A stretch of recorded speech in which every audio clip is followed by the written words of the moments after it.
This is always so terrible setup. Anywho, guess what I have in front of me? A coconut. You're probably thinking what I'm doing with a coconut. I'm trying to make biko right now. Hold it. Okay, I just found my little tripod set up. Drinking lemonade. Okay. We went to the doctor's today.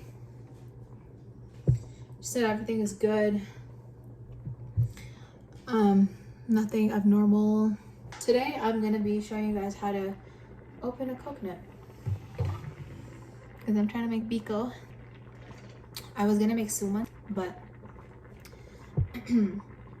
I was gonna substitute the banana leaves for corn husk, but they didn't have any, so here's my coconut.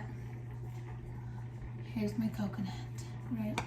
A lot of people don't really understand how to open a coconut, which I understand if you don't know how to open a coconut.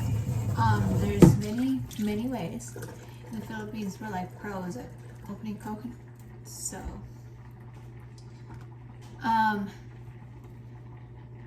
you can either open it with a cleaver and, you know, pound it, or like use a stone, literally like that. It's just so simple.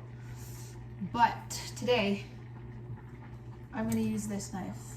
Okay, I'm not using the tip or the end of it, because the point here is to really penetrate it with the back of your knife. Okay. Now usually there's liquid inside, so if you want it, you can catch the liquid.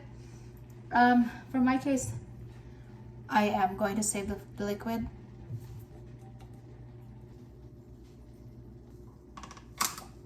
Woohoo!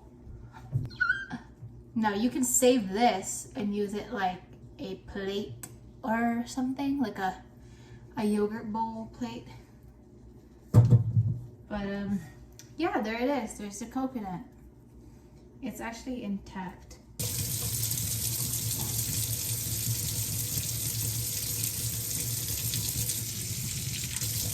If the top part, or like the bottom part, sorry, is not coming off, if it's not coming off right on the bottom, take a spoon and start chiseling away.